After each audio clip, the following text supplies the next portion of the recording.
Imagine stumbling upon a forgotten grave in a Mississippi cotton field, where the overseer wasn't just buried, he was planted alive beneath the crops he valued more than human life. This is the chilling true story of Jacob, a slave who turned unimaginable grief into a rebellion that terrified the South in 1857. Hit that subscribe button and ring the bell, because what you're about to hear will change how you see American history forever. My name is Jacob, and I have worked these Mississippi cotton fields for 22 years. 22 long years of sun burning my back until it was black as charcoal. 22 years of white cotton bolls staining my fingers red with blood from endless picking. 22 years of watching Overseer Thompson's whip dance across the backs of my people like some devil's symphony played out in human suffering. The Blackwell plantation stretched as far as these old eyes could see. 3,500 acres of red Mississippi clay, planted with row upon row of cotton that might as well have been prison bars. The main house sat on a hill like a white monument to human misery, its columns gleaming in the morning sun, while we toiled in the fields below, like ants serving their queen. Master Blackwell rarely showed his face among the workers. That was Thompson's domain, and he ruled it like a king, drunk on cruelty and power, dispensing pain with the casual indifference of a man swatting flies. I was brought here as a boy of 14, torn from my mama's arms at a slave auction in New Orleans, on a day so hot the air shimmered like water. I can still remember her screams echoing across that marketplace, still feel the weight of the iron chains they put on my wrists for the long journey to Mississippi. The wagon ride took 4 days, packed in with 25 other souls like cargo, fed nothing but corn mush and water that tasted of rust. Now my hair was gray at the temples, my hands gnarled like old tree roots from decades of cotton picking, but my back was still strong. Had to be. Weakness meant the whip, and I'd seen too many good folks broken by that leather snake Thompson carried coiled at his side like a pet serpent. The quarters where we lived were nothing more than wooden shacks arranged in 2 long rows, like a street in hell, designed by someone with no imagination for suffering. Each cabin housed 2 families, sometimes 3 if children were involved. The walls were thin planks that let in every sound, every cry of pain or pleasure, every whispered prayer or muffled sob. The roofs leaked when it rained, turning the dirt floors to mud, and in winter the wind cut through the gaps in the boards like knives made of ice.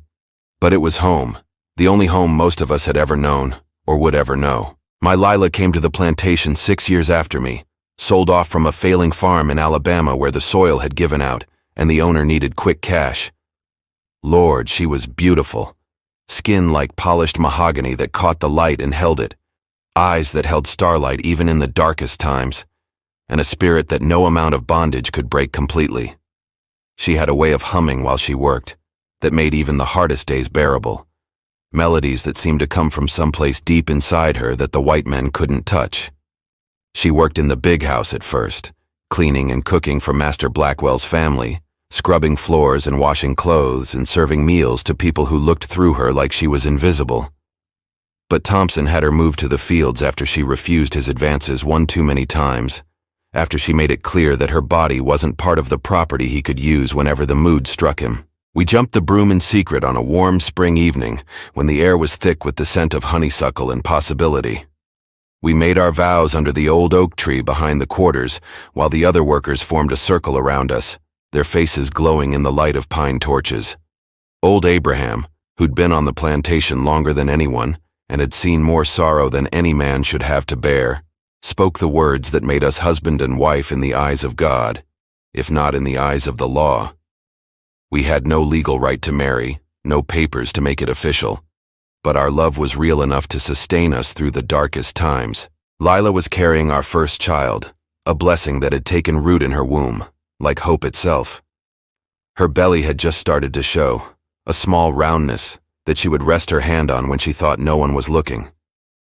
We'd whisper to that baby at night, tell it stories of freedom, of a world where children could run without chains, where families couldn't be torn apart and sold like livestock at market. It was a dream, maybe a foolish one, but it kept us going through the hardest days when the weight of bondage threatened to crush our spirits entirely. Thompson was a different breed of evil than most overseers I'd known in my 22 years of servitude. Some were cruel because they were ignorant, raised to see us as less than human, taught from birth that we were nothing more than talking animals. Others were cruel because they were drunk on the power that came with controlling other people's lives, intoxicated by the ability to dispense pain and suffering with impunity. But Thompson was cruel because he enjoyed it, fed on it like a vampire feeds on blood, drawing sustenance from the suffering of others. He was a thin man with pale eyes the color of dirty water and yellow teeth stained from years of chewing tobacco. Always had a wad of that brown leaf in his cheek, always spitting streams of juice into the red Mississippi dirt like he was marking his territory. He rode a mean-tempered black stallion that seemed to share its master's taste for cruelty. A horse that had kicked more than one worker who got too close and seemed to enjoy the fear it inspired. "Cotton don't pick itself, boy," he'd holler, riding his horse between the rows like some pale horseman of the apocalypse. "These plants are worth more than your worthless hide. Master Blackwell's got bills to pay, and cotton's what pays them. Cotton's what keeps this whole operation running." That was his favorite saying, that the cotton was worth more than we were. He'd say it when he denied us water on scorching summer days, when the heat rose off the fields like waves from hell itself. He'd say it when he worked us past sunset, picking by moonlight until our fingers bled and our backs screamed in agony. He'd say it when he beat folks for moving too slow, for talking too much, for looking at him the wrong way, for any reason or no reason at all. And the cotton plants themselves were beautiful in their way, when you could forget the price paid to grow them. When they bloomed, the fields looked like they were covered in snow, white bowls bursting from green plants that stood as tall as a man's chest. The leaves were broad and green, rustling in the breeze like whispered secrets. And when the morning dew caught the light just right, the whole field would sparkle like it was covered in diamonds. But that beauty came at a price, paid in blood and sweat and tears, in broken backs and broken spirits, in lives cut short by brutality and despair. The work began before dawn and ended after dark, a rhythm as relentless as the turning of the seasons. We'd file out of the quarters like ghosts in the gray morning light, our bodies moving before our minds were fully awake, muscle memory guiding us to our assigned rows. Each worker carried a long sack made of rough canvas that would grow heavier throughout the day, and we'd move through the rows methodically, picking the cotton bolls and stuffing them into our sacks until they were so heavy we could barely drag them behind us. The picking itself was an art form of sorts, requiring speed and precision to avoid the sharp points of the cotton bolls that could slice fingers to ribbons. You had to grab each boll just right, twist it free from the stem, and stuff it into your sack without losing precious seconds. The fastest pickers could clear a row in half the time it took the rest of us, their hands moving like hummingbird wings as they worked their way through the field. But speed came at a cost. The faster you picked, the more likely you were to cut yourself on the sharp edges of the bolls. By the end of each day, most workers' hands were crisscrossed with small cuts that stung like fire when the sweat got into them. Some folks' hands got so torn up they could barely hold their supper, but there was no rest, no time to heal. The cotton had to be picked when it was ready, regardless of the human cost. The morning it happened started like any other, with no sign of the tragedy that was about to unfold. Dawn broke red over the fields, painting the sky the color of blood, and we filed out of the quarters for another day of labor under the merciless Mississippi sun. Lila walked beside me, one hand resting on her belly where our child grew, the other carrying her picking sack and the small lunch she'd packed for us both. "Baby was kicking all night," she whispered to me, smiling despite the exhaustion that lined her face. "It's a strong little thing, just like its daddy, kept me awake with all that moving around." I squeezed her hand, feeling the calluses on her palm from years of field work, the small scars from cotton thorns that marked every picker's hands. "Strong like its mama, you mean? You're the strongest person I know, Lila. Strongest person on this whole plantation," she laughed softly. A sound like music in the gray morning air, like water flowing over stones. "Have to be strong in this place. Ain't got much choice in the matter. Either you're strong or you break, and I ain't ready to break yet." The cotton was ready for harvest, the bolls bursting white against the green plants like popcorn in a hot skillet. It would be a good yield, which meant longer days and harder work for all of us. Master Blackwell would be pleased with the crop, which usually meant Thompson would be in an even fouler mood than usual. pushing us harder to impress his boss and maybe earn himself a bonus for bringing in a record harvest. We spread out across the field, taking our assigned rows like soldiers taking positions for battle. The familiar rhythm of picking began. Reach, grab, pull, stuff the cotton in the sack. Reach, grab, pull, stuff. The sun climbed higher in the sky, and sweat began to pour down our faces like rivers of salt. My fingers moved automatically, guided by 22 years of muscle memory, finding the cotton bolls and stripping them from their stems with practiced efficiency. The field was alive with the sound of work, the rustle of cotton plants as hands moved through them, the whisper of bolls being pulled from stems, the shuffle of feet moving between rows, the occasional grunt of effort as someone lifted a heavy sack. Occasionally, someone would start humming a work song, and others would join in, the melody helping to ease the burden of labor and keep our spirits from breaking entirely under the weight of endless toil. That's when I heard the first crack of Thompson's whip, cutting through the morning air like thunder announcing a storm. The sound cut through the peaceful rhythm of work, like a knife through silk, followed by a cry that made my blood freeze in my veins, and my hands stopped their automatic motion. I looked up from my row, cotton balls still clutched in my bleeding fingers, to see Thompson standing over Lila about 60 yards away. His whip was coiled and ready to strike again, his pale eyes blazing with the kind of fury that meant someone was about to suffer badly. The kind of rage that fed on itself and grew stronger with each act of violence. "Lazy wench," he snarled, his voice carrying across the field like the crack of his whip, moving like molasses in January. "You think because you got a belly full of baby you can slack off? You think pregnancy gives you special privileges?" Lila was on her knees in the red dirt, one hand pressed to her back where the whip had landed, the other protectively covering her swollen belly. Her picking sack lay beside her, only half full compared to the others around her. The cotton she'd been picking scattered on the ground like fallen snow. I could see the red welt rising through the tear in her dress. Could see her body shaking with pain and fear. "Please, sir," she gasped, her voice barely audible from where I stood, each word forced out between ragged breaths. I was just catching my breath. The baby's been kicking hard today, making it difficult to bend over. "I'll work faster, I promise." The baby. Thompson spat a stream of tobacco juice into the dirt near her face, the brown liquid spattering on her dress. "The baby ain't nothing but another mouth to feed, another piece of property that will cost Master Blackwell money before it can earn its keep.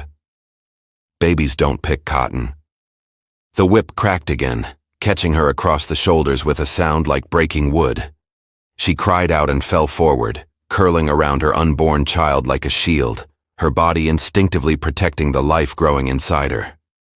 I could see the second welt rising on her back, could see blood beginning to seep through the fabric of her dress. Lila. I dropped my sack and started toward them, my feet moving before my mind could stop them. 22 years of conditioning forgotten in the face of my wife's suffering, but Thompson's voice cut through the air like his whip, stopping me cold. "So I stay where you are, Jacob, unless you want some of the same. This lazy wife of yours needs to learn her place, and you interfering will only make it worse for both of you."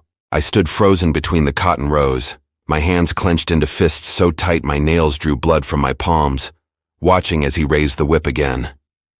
Other workers had stopped picking their faces masks of horror and helplessness, but they knew the rules that governed our lives as well as I did. Interfere with an overseer's punishment and you get twice as much. Try to protect someone else and you'd both suffer for it. But this was Lila. This was my wife carrying my child, the woman who made life bearable in this hell on earth. "Please," Lila sobbed, struggling to get back to her feet, her movements clumsy and pained. "I'll work harder. I'll pick faster. Just please don't hurt the baby." "The don't what?" Thompson laughed, a sound like breaking glass, like the screams of the damned. "Don't teach you the value of hard work. Don't show you what happens to lazy field hands who think they can take advantage of Master Blackwell's kindness." He walked closer to her, his boots crunching on the scattered cotton bolls, each step deliberate and menacing. "You people need to understand something, and you need to understand it good. This plantation exists for one reason and one reason only, to grow cotton. Cotton pays for your food, your shelter, your worthless lives. Every bowl that don't get picked is money out of Master Blackwell's pocket. Food off his family's table. The whip fell again harder this time, the leather cutting through her dress and into the flesh beneath. Lila screamed and doubled over, her hands clutching her belly as if she could protect the child inside through sheer force of will. I could see blood seeping through her dress, could see her body convulsing with pain and terror. Stop. The word tore from my throat before I could stop it. 22 years of learned submission, crumbling in the face of my wife's agony. She's with child. You'll hurt the baby. Thompson turned those pale, watery eyes on me, grinning like a wolf that's cornered its prey, like a man who's found a new source of entertainment. I know exactly what she is, boy, and I know exactly what you are, too. Property. My property to manage as I see fit, and property don't tell me what to do. Don't question my methods. He turned back to Lila, who was trying desperately to crawl away from him, her movements leaving a trail of blood in the red dirt. This will teach all you lazy field hands what happens when you don't pull your weight. This will show you what happens when you forget your place in the natural order of things. The leather whip rose high above his head, and I could see the cruel anticipation in his eyes, the way his tongue darted out to wet his lips like he was preparing to taste something delicious. Ain't no baby worth worrying about anyway. Just another mouth to feed another piece of property that'll take years to become profitable. Cotton's worth more than any pickin' you might drop. The whip came down with vicious force, catching Lila across the stomach with a wet, meaty sound that I'll hear in my nightmares until the day I die. She screamed, a sound that seemed to tear the very air apart, a sound that spoke of pain beyond human endurance, and doubled over, clutching her belly as blood began to soak through her dress in an ever-widening stain. No! I lunged forward, but two other workers, Big Tom and Isaiah, grabbed my arms, holding me back with iron grips. Their faces were wet with tears, but they knew what would happen if they let me interfere. We'd all seen men killed for less, seen bodies swinging from trees as warnings to the rest of us. Let me go, I struggled against their grip, my vision blurred with rage and tears.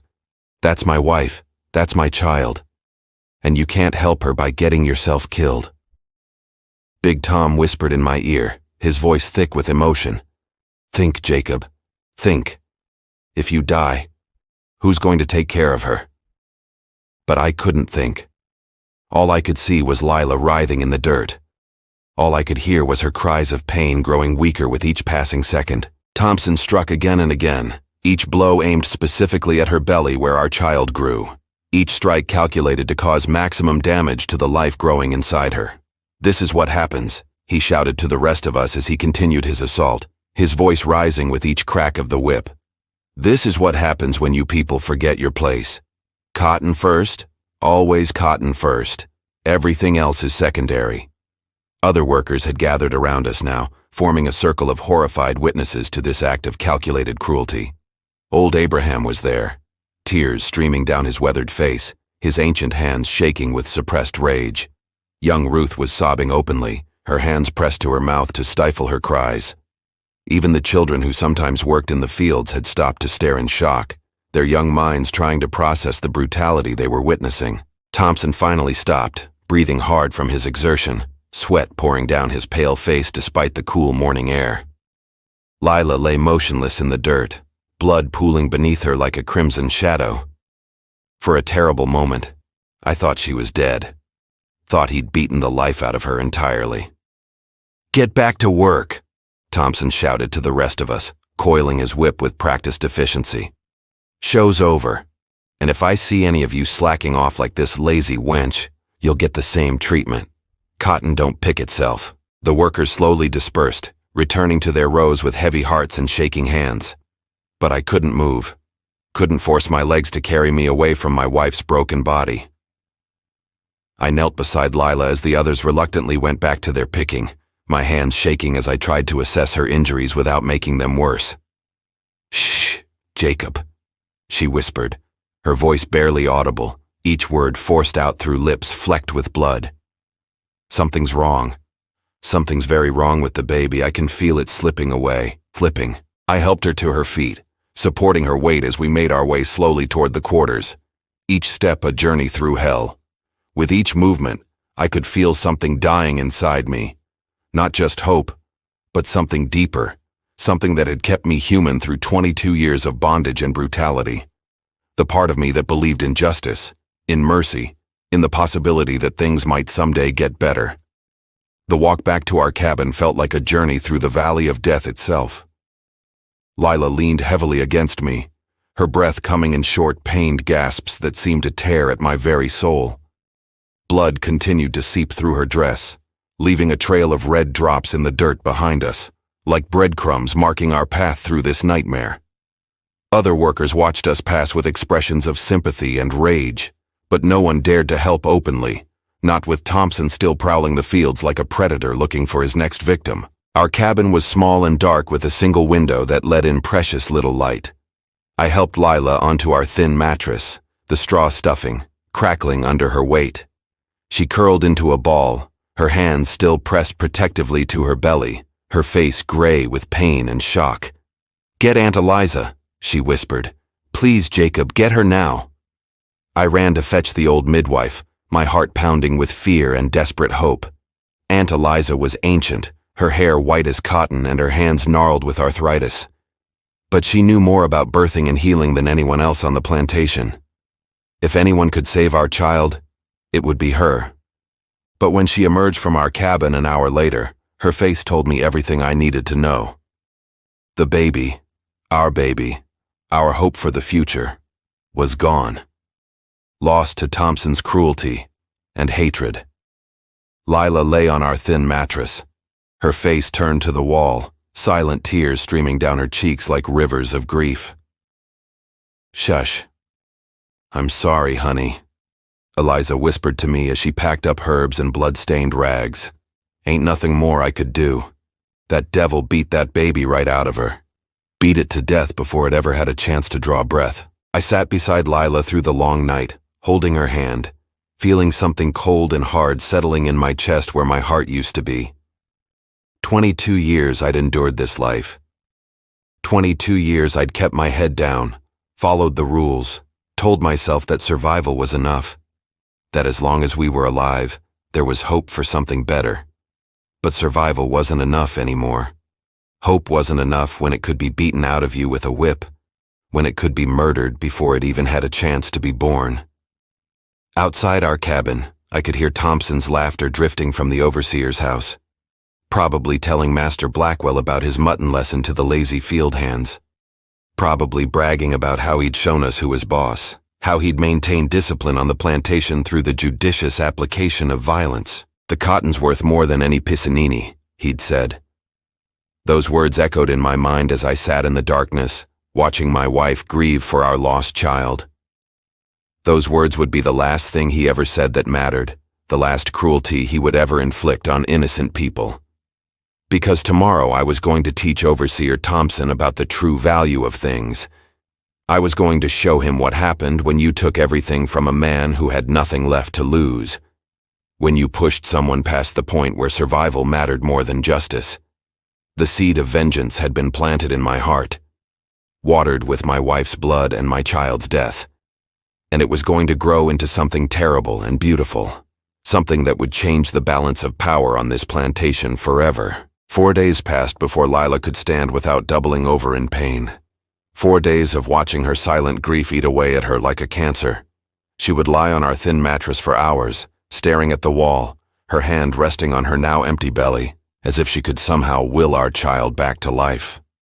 The light had gone out of her eyes, replaced by a hollow emptiness that broke my heart anew each time I looked at her. 4 days of Thompson strutting around the plantation like a rooster, proud of his mutton discipline, and the lesson he'd taught us all about the value of hard work and obedience. He seemed to take special pleasure in riding past our cabin, his pale eyes seeking me out among the workers, a cruel smile playing at the corners of his mouth as if he knew exactly what his actions had cost us. I went through the motions of picking cotton with mechanical precision, while my mind turned over and over like a millstone, grinding out plans for revenge with the patience of a man who had learned to wait for the right moment. The other workers gave me space, understanding the darkness that had settled over me like a shroud. They'd all lost someone to Thompson's whip at one time or another. All carried their own scars and sorrows like invisible chains. Big Tom had lost his son to a beating 3 years ago. The boy had been caught learning to read from a discarded newspaper, and Thompson had beaten him so severely that he died 4 days later from his injuries. Young Ruth's sister had died from infected whip wounds after Thompson caught her taking food scraps to feed her hungry children. We all had our reasons to hate the man, but I was the one who'd finally been pushed past the breaking point, past the place where fear mattered more than justice. Old Abraham, who'd been on the plantation longer than anyone and had seen more overseers come and go than he could count, pulled me aside on the 4th evening after we lost the baby.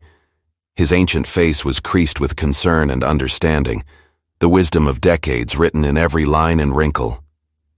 "I know that look, son," he said, his voice barely above a whisper, his ancient eyes full of warning and understanding. "I've seen it before on other men's faces, seen where it leads to, and it ain't nowhere good." "Where's that, Abraham?" I asked, though I already knew the answer, had known it from the moment I decided that Thompson had to pay for what he'd done. "To the grave, one way or another. Question is, whose grave you willing to dig, his or your own?" I looked toward the overseer's house, where lamplight flickered in the windows, and Thompson's shadow moved back and forth like a restless spirit. Maybe some graves need digging. Maybe some people need to be put in the ground before they can hurt anyone else. Abraham grabbed my arm with surprising strength for a man his age, his gnarled fingers digging into my flesh like claws. "Shall you think you're the first man to lose everything to that devil? You think you're the first to want blood for blood? I've seen a dozen good men try to take their revenge on overseers over the years. You know where they all ended up? I knew. We all knew. The whipping post, the hanging tree. Bodies left to rot as warnings to the rest of us about what happened when property tried to strike back at its owners. When slaves forgot their place in the natural order of things. But what if, I said slowly, the plan that had been forming in my mind finally taking shape like storm clouds gathering on the horizon? What if it was done smart? What if nobody knew who did it? What if it looked like an accident, or like he just disappeared? Abraham studied my face in the dim light that filtered through the cracks in the cabin walls, his ancient eyes searching for something. Sanity, perhaps, or the last traces of the man I used to be. "What you thinking, Jacob?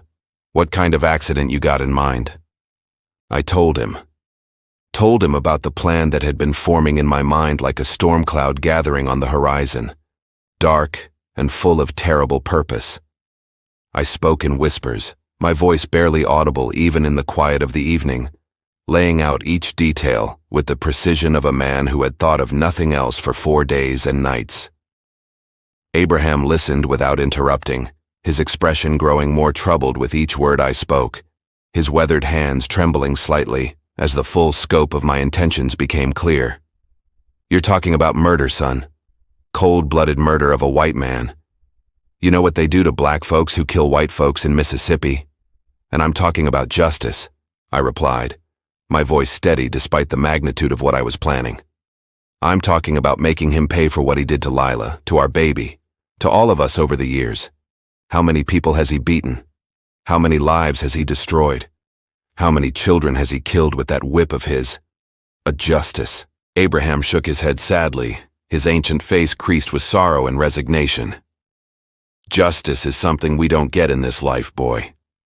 Best we can hope for is survival. Maybe a little peace before we die. Justice is for white folks. Survival isn't enough anymore, Abraham. Not after what he did to Lila. Not after what he took from us."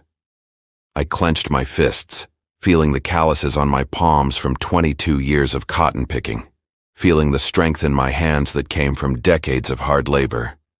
And he said cotton was worth more than our baby's life. I'm going to show him what his life is worth.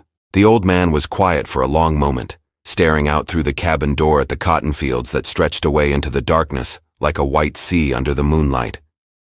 When he spoke again, his voice was barely a whisper, as if he was afraid the very words might summon disaster. "If you do this thing, and I ain't saying you should, but if you do it, you make sure it counts. Make sure it means something, because you won't get a second chance, and they'll come for you hard when they find out. They'll tear this plantation apart looking for whoever did it. Let them come, I said. And I meant it. I'll be ready for whatever they bring. The harvest was reaching its peak intensity, the cotton fields white as fresh snow and ready for picking.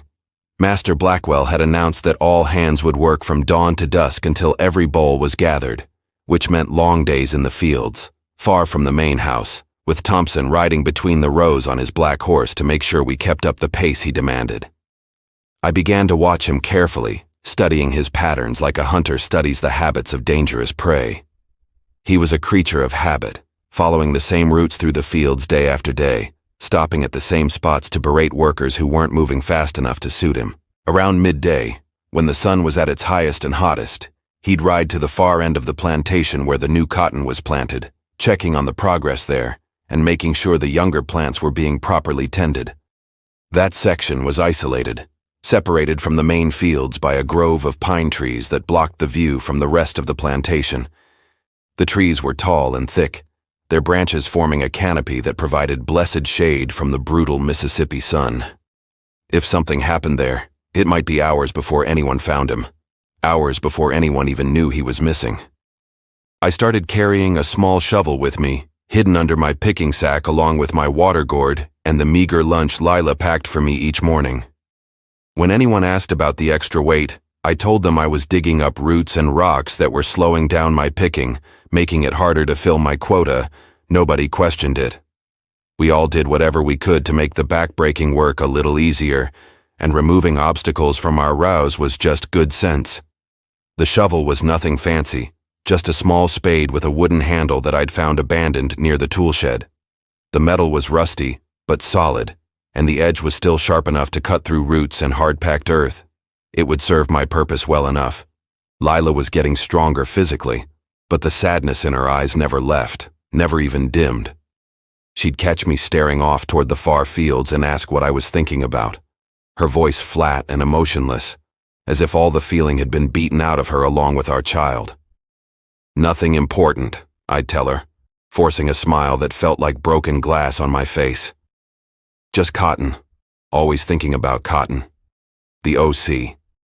But it wasn't just cotton I was thinking about. It was justice. It was revenge. It was the look on Thompson's face when he'd raised that whip over my wife's belly. The satisfaction in his eyes when he'd beaten our unborn child to death. It was the sound of his laughter echoing from the overseer's house while my wife grieved for our lost baby. On the 5th day after we lost our child, the opportunity I'd been waiting for finally came, presented to me like a gift from whatever dark gods watch over the oppressed and the desperate. The sun was high and merciless, beating down on the cotton fields like the hammer of an angry god when Thompson rode toward the far fields, just as he did every day around noon. The heat was so intense that it made the air shimmer like water, and sweat poured down the faces of every worker in the field, like rivers of salt. But Thompson seemed immune to the discomfort, sitting straight in his saddle as his black horse picked its way between the cotton rows, his pale eyes scanning the workers for any sign of slacking or disobedience. I watched him disappear into the pine grove that separated the main fields from the newer plantings, then quietly slipped away from my assigned row. The other workers were too focused on their own picking to notice one man moving through the cotton, and those who did see me assumed I was heading to the water barrel or answering nature's call. The heat made such breaks necessary, and even Thompson couldn't expect us to work without occasional relief. The walk through the pine grove felt like a journey into another world, a passage from the hell of the cotton fields into something that might have been peaceful under different circumstances.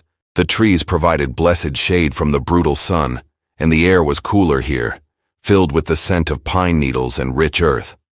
But my heart was pounding so hard, I was sure Thompson would hear it when I found him, the sound echoing in my ears like thunder. Birds sang in the branches above me, their songs a stark contrast to the grim purpose that drove my steps. Somewhere in the distance, I could hear the sound of other workers calling to each other, their voices faint and distorted by the trees. But here in the grove I was alone with my thoughts and my terrible purpose. I found him dismounted near the new plantings, examining the young cotton plants with the practiced eye of a man who saw dollar signs in every leaf and stem. His black horse was tied to a fence post, swishing its tail at flies and occasionally stamping its hooves in the soft dirt. The animal looked up when I approached, but showed no alarm. It was used to seeing workers in the fields, used to the constant presence of black faces moving through the cotton.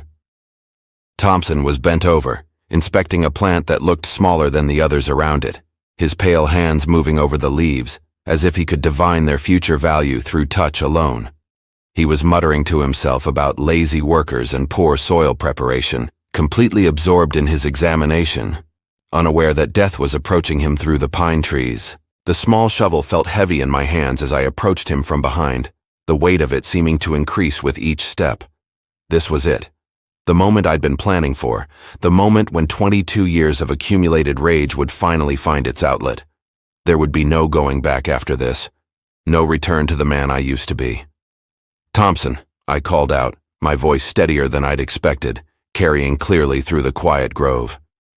He straightened up and turned, surprised to see me so far from my assigned row. His pale eyes narrowed with suspicion and annoyance, his mouth already forming the words that would berate me for leaving my work. "What you doing here, boy? You better have a damn good reason for leaving your work. Master Blackwell don't pay you to wander around the plantation like you own the place." I walked closer, the shovel hidden behind my back, my heart hammering against my ribs like a caged bird trying to escape. "I wanted to talk to you about Lila." His expression shifted from annoyance to cruel amusement, his thin lips curving into the kind of smile that made my skin crawl. "What about her? She learned her lesson, I hope. Ain't seen her slacking off since I gave her that whipping. Amazing how a little discipline can improve a worker's attitude." "Oh, she learned something. All right." I was close enough now to smell the tobacco on his breath, to see the yellow stains on his teeth, to count the pale whiskers on his chin. We both did. Good. Maybe now you people will understand that cotton comes first on this plantation. Cotton pays the bills. Cotton puts food on Master Blackwell's table and clothes on his children's backs. You people are just tools to harvest it. Nothing more, nothing less. "Nurse tools," I repeated, taking another step closer. The shovel felt like it weighed 100 in my sweating hands. "That's what you think we are? That's what you are," he said with absolute certainty, his voice carrying the conviction of a man who had never questioned the natural order of things. "Expensive tools, but tools all the same. And when a tool breaks or stops working properly," he shrugged, spitting a stream of tobacco juice into the red dirt. "You fix it or you get a new one. Simple as that." The rage that had been building inside me for 5 days, for 22 years, finally erupted like a volcano that had been dormant too long. I swung the shovel with all my strength, putting every ounce of fury and grief behind the blow. The metal blade caught him across the left temple, with a sound like a melon being dropped on stone, a wet, sickening crack that seemed to echo through the pine grove. Thompson dropped like a sack of grain, his body hitting the red Mississippi dirt with a satisfying thud that sent up a small cloud of dust. Blood immediately began to flow from the gash on his head, staining the earth beneath him a darker shade of red. His pale eyes rolled back in his head, showing only white, and his body convulsed once before going still. But he wasn't dead. His chest still rose and fell with shallow breaths, and after a moment, his eyes fluttered open, unfocused and confused, like a man waking from a deep sleep into a nightmare. "What? What did you, His voice was slurred, the words coming out thick and strange, blood trickling from the corner of his mouth. I knelt beside him, bringing my face close to his so he could see my eyes clearly, so he could understand exactly what was happening to him. "You said cotton was more important than life, Thompson. You said it was worth more than my baby. Well, let's see how much you like your precious cotton when you're part of it." Understanding dawned in his pale eyes, followed quickly by terror, so pure and complete that it was almost beautiful to behold. He tried to scramble away from me, but the blow to his head had left him weak and disoriented. His movements were clumsy, uncoordinated, like a newborn colt trying to stand. You're crazy," he mumbled, blood trickling down his face and into his collar. "They'll hang you for this. They'll hang you and burn your body and scatter the ashes." "Maybe," I said, beginning to dig in the soft earth beside him, the shovel biting into the soil with satisfying chunks. "But you won't be around to see it." The soil was perfect for my purpose. Recently turned for the new planting, soft and easy to work, free of the rocks and roots that made digging so difficult in other parts of the plantation. My shovel bit into the earth with satisfying efficiency, throwing up clouds of red dirt that scattered around us like drops of blood. Thompson's eyes began to clear as he realized what was happening, as the full horror of his situation became apparent. He tried to crawl away, his hands clawing at the dirt, leaving bloody trails in the soft earth. But I grabbed his legs and dragged him back to where I was digging. "Shh, please," he gasped, his voice high and desperate, all traces of his former arrogance gone. "I got a wife back in town, children, little girls who need their daddy. They ain't done nothing wrong." "And so did I replied, not stopping my digging, the rhythm of the work almost soothing in its familiarity. "I had a child who needed its daddy, but you killed it before it could even be born. That was different." "That was just what?" I stopped digging and looked at him, my eyes boring into his like nails. "Just a slave baby? Just property? Just something that didn't matter because it wasn't white?" He opened his mouth to answer, but no words came out. We both knew what he'd been about to say. Both understood the hierarchy of value that governed our world. White lives mattered. Black lives were just property, valuable only for the work they could perform. The hole grew deeper with each shovel full of earth I removed, the red dirt piling up beside the growing grave like a small mountain. Thompson watched in growing horror, his pale face getting whiter with each passing moment, his breathing becoming more rapid and shallow as panic set in. "Oh, you can't do this," he screamed, his voice echoing through the pine grove, sending birds flying from the branches above us. "I'm a white man. You can't do this to a white man. It ain't natural." "You said cotton was more important than life," I said, continuing to dig, my movement steady and methodical. "You said these plants were worth more than my baby, worth more than any of us, so now you get to be part of the crop, Thompson. You get to help the cotton grow." When the hole was deep enough, about 3 feet down, and just wide enough for a man's body, I set the shovel aside and grabbed Thompson under his arms.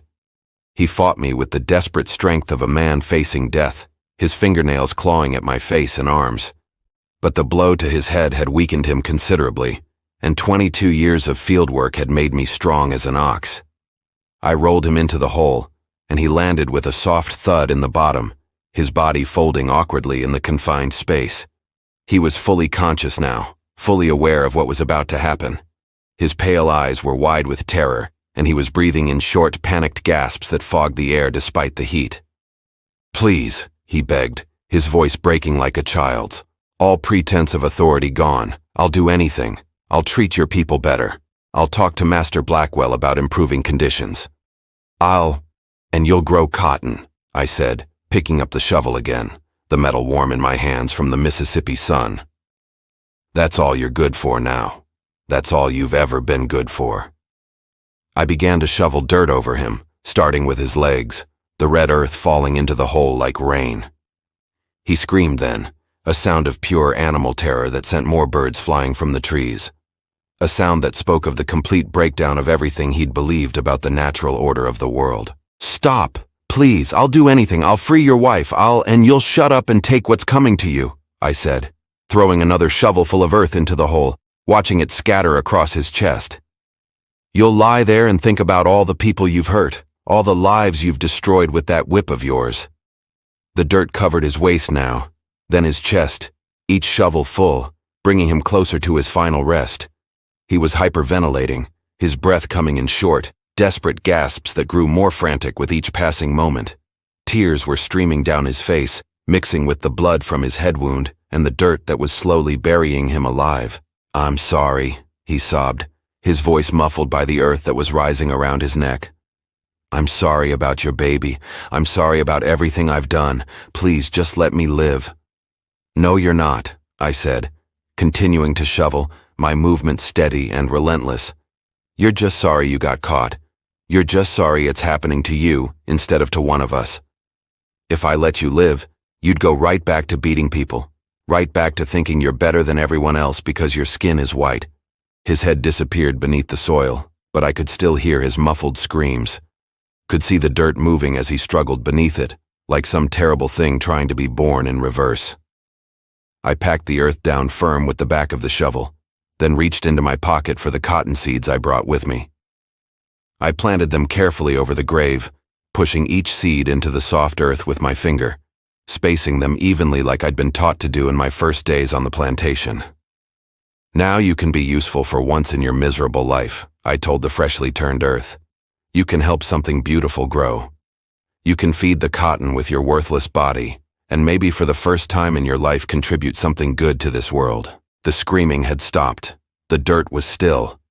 Thompson was gone, buried alive in the field he'd overseen with such cruelty, his body already beginning its transformation into fertilizer for the cotton that would grow above his grave.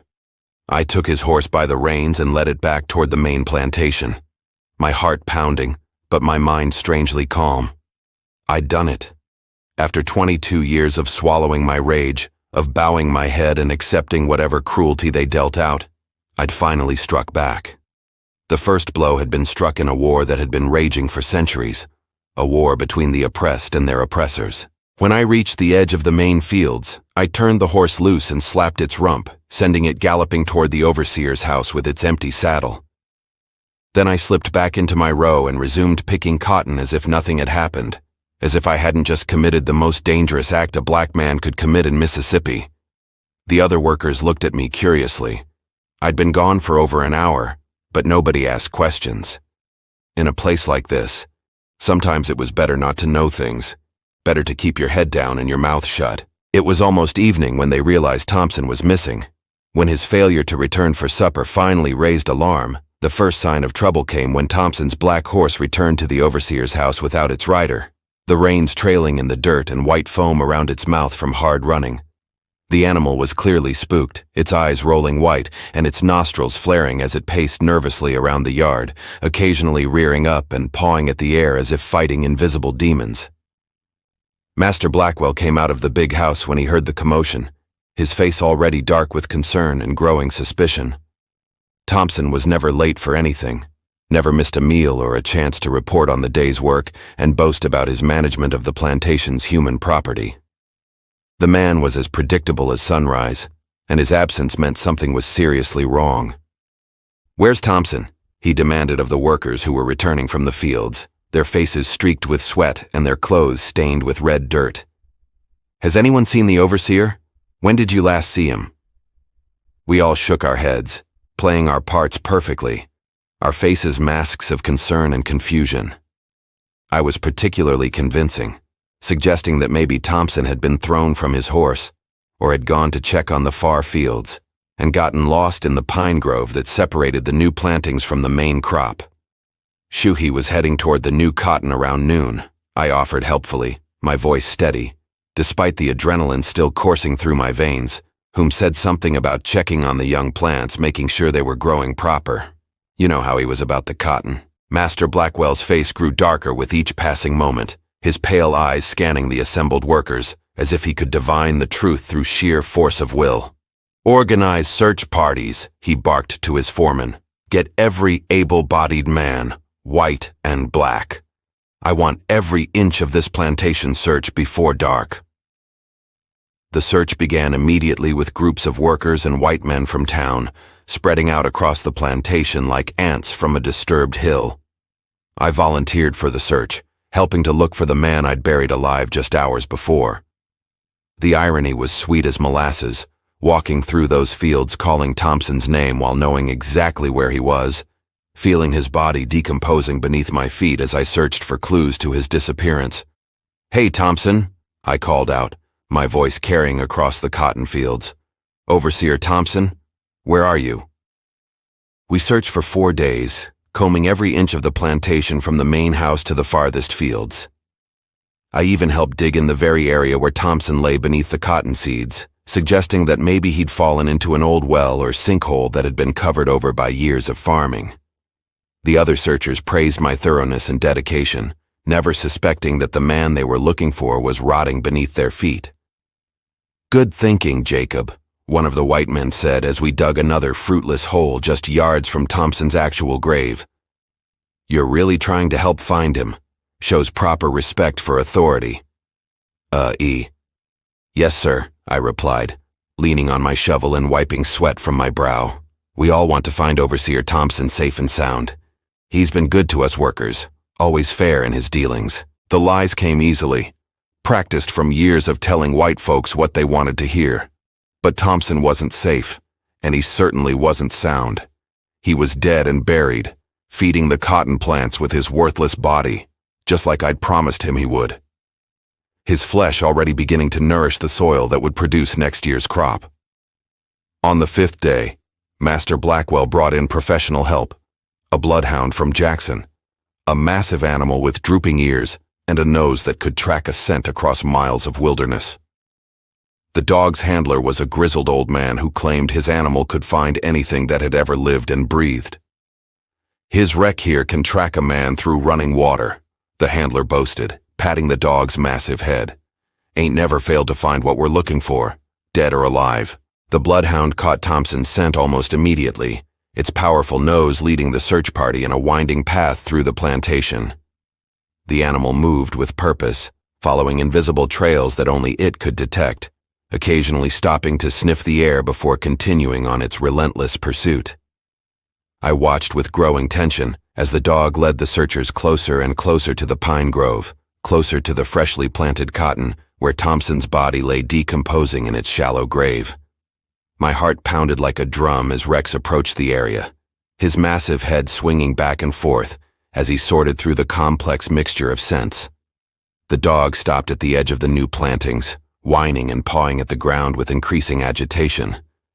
Its handler frowned, studying the animal's behavior with the expertise of long experience. "He's found something," the man announced to the assembled searchers. "Rex is telling us there's something here. Something that don't belong." The bloodhound began to dig frantically at the soft earth, its powerful paws throwing dirt in all directions as it followed the scent that had drawn it to this spot.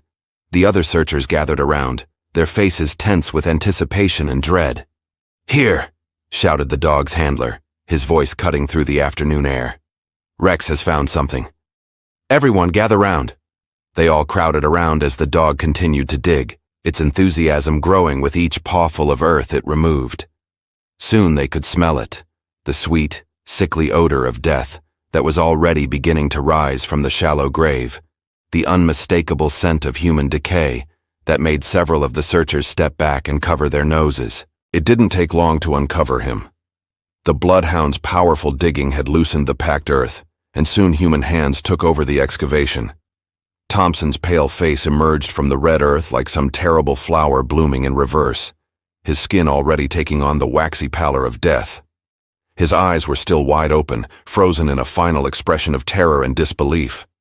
Dirt filling his mouth and nostrils like he tried to eat the very earth that had become his tomb. But what made the white man's faces go pale with shock wasn't just finding his body.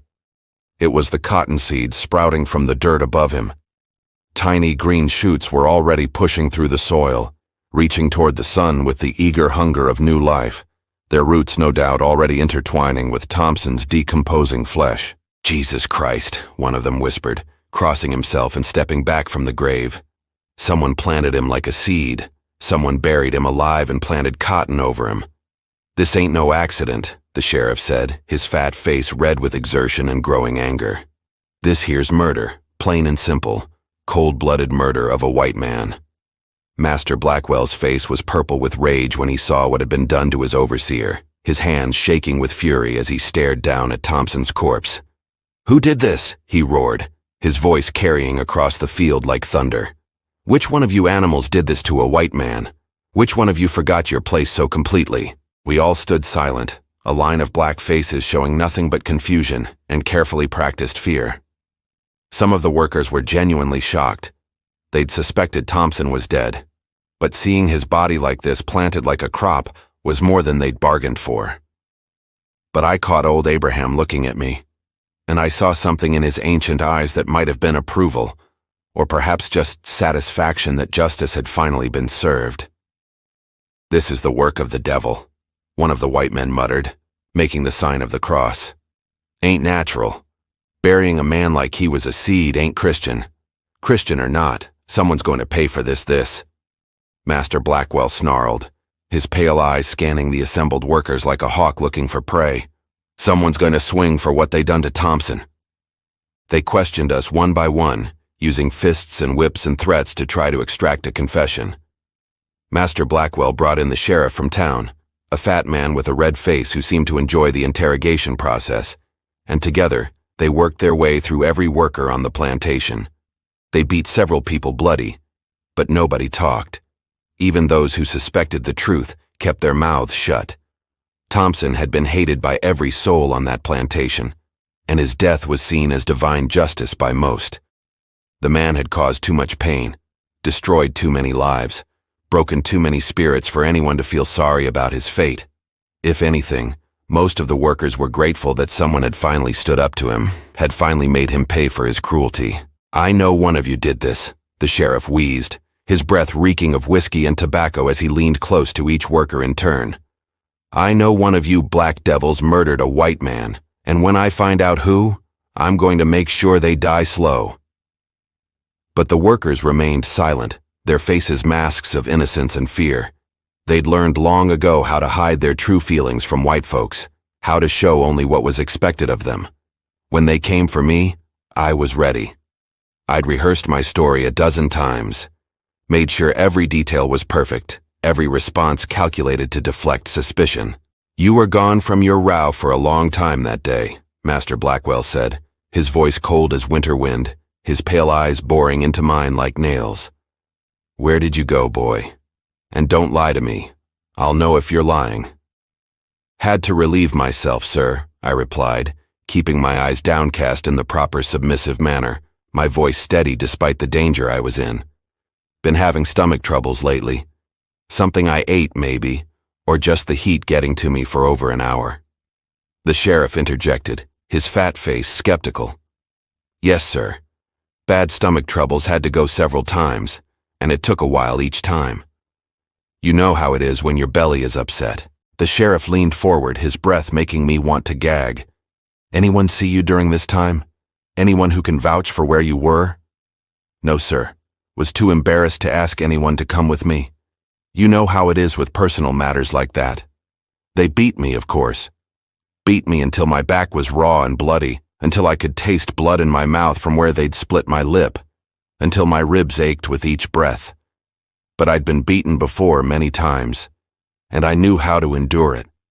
I knew how to retreat into myself, how to let my mind float away while my body absorbed the punishment. "I know it was you," Master Blackwell whispered in my ear during one particularly vicious session, his voice dripping with hatred and frustration. "I know you killed him, you black devil, and when I prove it, I'm going to hang you slow, make it last for hours." But he couldn't prove it. None of them could. And that knowledge was almost as satisfying as the act itself, almost as sweet as the memory of Thompson's terrified face, as I'd shoveled dirt over him. They brought in a new overseer within the week, a man named Hargrove, who came with recommendations from plantations in Louisiana and Tennessee. He was, if anything, crueler than Thompson had been, with a particular fondness for the cat-o'-nine-tails, and a habit of working people until they collapsed from exhaustion. He seemed to take Thompson's death as a personal challenge, determined to show the workers that white authority couldn't be challenged with impunity. But something had changed on the plantation. The workers moved differently, held their heads a little higher despite Hargrove's brutality. There was a new feeling in the air, like electricity before a storm, like the moment before lightning strikes. The fear was still there, but it was mixed with something else now. Hope, maybe, or just the knowledge that the white men weren't invincible after all. Hargrove lasted 3 months. They found him on a cold December morning, buried in the tobacco field with his mouth stuffed full of tobacco leaves, his body positioned as if he was trying to eat the very crop he'd overseen. The note pinned to his chest, written in careful block letters that could have come from any educated hand, read, He loved tobacco more than people. Now he can choke on it forever. The discovery sent shockwaves through the white community. 2 overseers dead in less than 7 months. Both killed in ways that seemed designed to send a message. Master Blackwell brought in the sheriff again, brought in dogs, brought in investigators from Memphis and Jackson. But they never found who killed Hargrove, just like they never proved who killed Thompson. More overseers came, drawn by the high wages Master Blackwell was offering. Jenkins lasted 4 weeks before they found him drowned in the irrigation ditch. His body weighted down with cotton bolls, his pockets stuffed with the very crop he'd been hired to oversee. Patterson made it almost a month before he disappeared entirely. They never did find his body, though some said they could hear him screaming from somewhere deep in the swamp on quiet nights when the wind was still. By winter, word had spread to other plantations throughout Mississippi and beyond. Overseers throughout the South were looking over their shoulders, sleeping with guns under their pillows, jumping at every shadow that moved in the cotton fields. Some quit their positions and moved north, unwilling to risk their lives for any amount of money. Others became less cruel, remembering that the people they tormented had names and faces and hearts that could break and hands that could kill. The plantation owners tried everything. They offered rewards for information about the killings, sometimes as much as $100-200 for anyone who could identify the murderers. They brought in more dogs, more investigators, more guns. They increased patrols and instituted curfews, hired guards to watch the overseers. But the deaths continued, spreading like wildfire from plantation to plantation, carried by whispered stories and shared songs. I never killed another overseer myself, didn't need to. The seed I'd planted in that cotton field had grown into something bigger than revenge. It had grown into revolution, one buried body at a time. Other workers on other plantations had heard the story of Thompson's fate and decided to plant their own seeds of justice to water their own crops with the blood of their oppressors. Lila never asked if I'd killed Thompson, and I never told her. But sometimes when we walked past that cotton field and saw the plants growing tall and strong, she'd squeeze my hand and whisper, "Good soil grows the best cotton." And I'd know that she understood that she approved of what I'd done, even if she couldn't say it out loud. The cotton that grew over Thompson's grave was indeed beautiful. The bolls were larger and whiter than any others on the plantation, and the plants grew taller and stronger than their neighbors. Master Blackwell often commented on the exceptional quality of that particular patch, never knowing that it was fertilized with the body of his former overseer, never understanding that death had given birth to such abundant life. The night they finally came for me, I was ready. I'd known this day would come eventually, had been preparing for it since the moment I'd buried Thompson alive. You can't kill a white man in Mississippi, even a white devil like Thompson, without paying the price sooner or later. But I'd had months to prepare, months to make my peace with what was coming, months to ensure that my death would mean something. They came in the dark hours before dawn, a group of white men with torches and ropes and faces twisted with hatred and fear. They dragged me from the quarters in chains, past the cotton field where Thompson's bones were helping the plants grow, past the place where I'd planted the seed that had grown into a revolution. The other workers watched in silence from their cabin doors, their faces showing no emotion, but their eyes telling a different story. I could see it there, the knowledge that what I'd done had mattered, that the fear was now on both sides, that the balance of power had shifted in ways that couldn't be undone. Lila stood in our doorway, her hand pressed to her mouth to keep from crying out. Our eyes met for a moment, and I tried to tell her with that look that it had all been worth it, that our baby's death had been avenged, that Thompson would never hurt anyone again. She nodded slightly, understanding passing between us like electricity, and I knew she would carry the story forward, would make sure others knew what had happened here. They dragged me to the old oak tree where Lila and I had jumped the broom all those years ago, the same tree where we'd whispered our dreams of freedom, where we'd planned for a future that would never come. It seemed fitting. Somehow that my story would end where my happiness had begun, that the tree that had witnessed our love would also witness my death. As they threw the rope over a thick branch and fitted the noose around my neck, I looked out over the cotton fields one last time. The plants were beautiful in the pre-dawn darkness, their white bowls gleaming like stars against the dark leaves. And somewhere beneath those roots, Thompson's bones were feeding the soil, making something beautiful grow from his worthless life. "Any last words, boy?" the sheriff asked, his hand on the rope that would end my life. I thought about Lila, about our lost baby, about 22 years of bondage and brutality. I thought about Thompson's face when he realized what was happening to him, about the cottonseed sprouting from his grave, about all the overseers who would die in the months and years to come. "Cotton ain't worth more than life," I said, my voice carrying clearly in the still morning air. "But some lives ain't worth the dirt they're buried in, and sometimes the only way to grow something beautiful is to plant it in the graves of evil men." They pulled the rope tight and the world went dark. But even as the life left my body, I could hear it. The sound of seeds sprouting, of justice growing, of revolution spreading from plantation to plantation like wildfire.